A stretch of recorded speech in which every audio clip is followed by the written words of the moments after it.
coffee and tea, home decor items, and natural skincare products.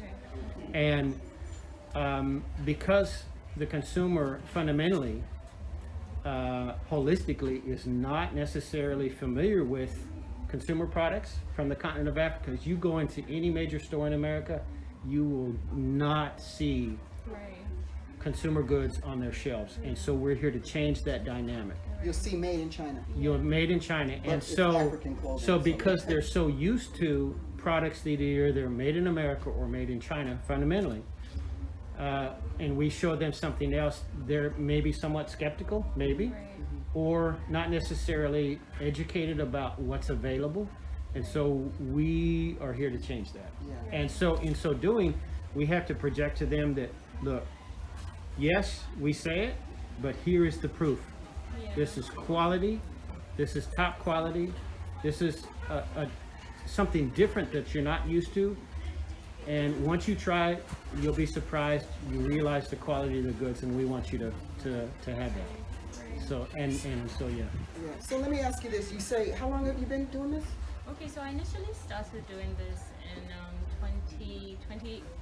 2017, but at the time it just started by me wanting something for myself. Yeah. And Really? then, yeah.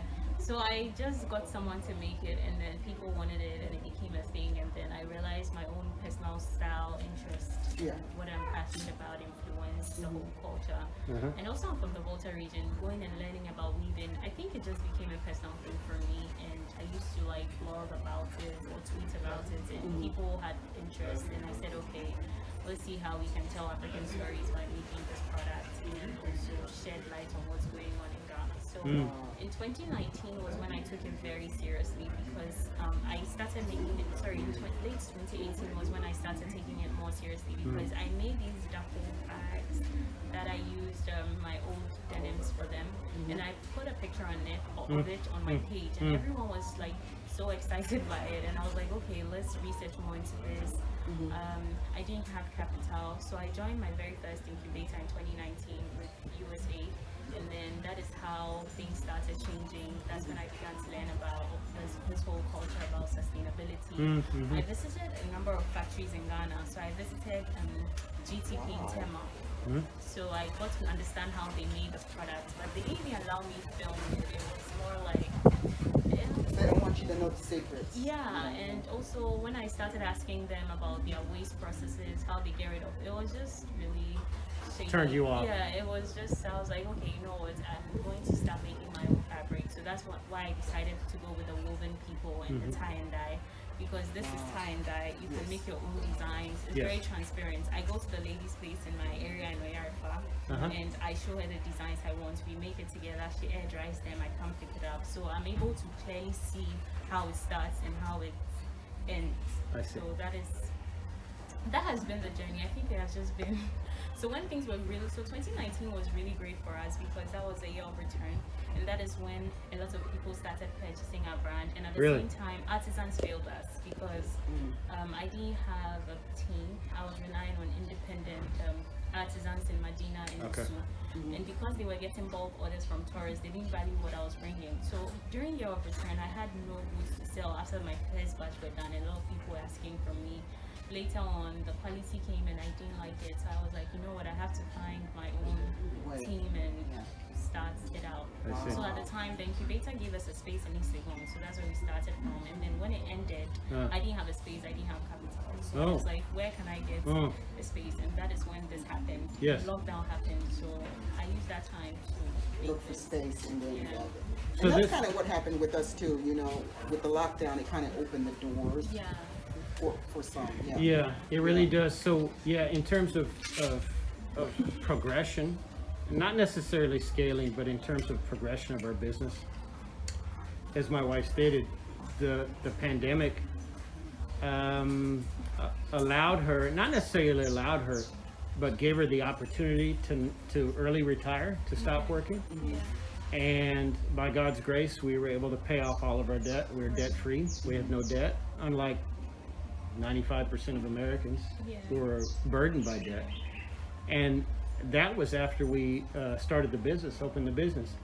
And so we weren't burdened by a lack of finances in terms of our business, because whatever we generated, we put right back into it. We don't pay ourselves. And so it allowed us to move forward in that regard, but it also allowed her to not be stressed and concerned about working for somebody else, but she could focus on our business when she's at home. So, yeah. So like he does the front end of the business. He goes and he talks to the suppliers and you know, do the marketing portion of it, do the POs, all that purchase orders and all that stuff, and I do the back end stuff. Yes. The So. accounting, the shipping, and basically that's all from learning from others. You know, working for companies that you know showed us how to do certain stuff. You know, what's the other What thing? industries did you work in? I worked in a lot of accounting, Okay. shipping, Human receiving, resources. human resources. So that's my background. His is more And like I'm in engineering. I'm an engineer at a. So, a little background. So I spent almost 9 years in the Army, and then when I got out of the Army, I moved into the semiconductor industry only because that was a good job that was available. And then I've been in the semiconductor industry since '94. And so now I work for a company that supports the semiconductor industry, and I've been with that company. It was just 21 years this August, the 1st of August. So I'm an engineer at that company.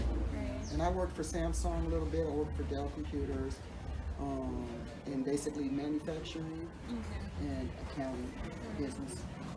Took So- some classes, but we don't have degrees. Yeah. You Yeah. know. I mean, honestly, these degrees too, honestly. And that's what I'm saying. A lot of people in America, they have degrees, Yeah. but they don't. What they went to school for is not what they do. Yeah. That's typically most often the case Yeah. in the States. Yeah. Yeah. It's just saying I got a degree. They can't get into the industry or the field that they studied for Yeah. It's because no it's too longer- crowded and it's so competitive, or they just their hearts changed, and yeah.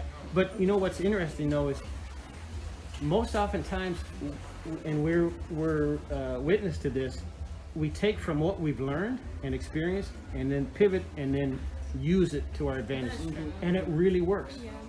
We wouldn't think that somebody in the engineering background or maybe even HR would be able to run, and we can. It's not where we want it to be necessarily, but it's getting there. And we learn from our mistakes and we move in that direction. So let me ask you one more question. No, that ain't your last I question. know it's not. But how did your dad feel about you doing what you're doing now? He did. Was he scared? Was he nervous? He's It nervous. wasn't the best decision, but I mean, I think he saw how fast it was going. Really? Yeah. Yeah. I think when he got excited was when what's the name? USA published a journal with what I'd been doing in Really? Ghana during one of their tours, and I think Oh, he was wow. surprised that I actually made money without them. Yeah, and when I could afford to wall the space, and then that's when he realized that okay, Oh, this is going somewhere. yeah, yeah, but it really wasn't, because I was a really good student. I had a lot of job offers, but why would you want to do this? But you know, Yeah. it's like this. Okay, suppose you would have got that job. Would you have been happy Yeah. doing what you were doing? Yeah. This is your passion, and so if Yeah. it's your passion, that means that you're going to put the work in. You're gonna thrive at it. Yeah. I mean, it was really sad sometimes, because sometimes things are very confusing and you don't want to share it. Because Exactly. once you share it, it's like, then why don't you go and work? So Yeah.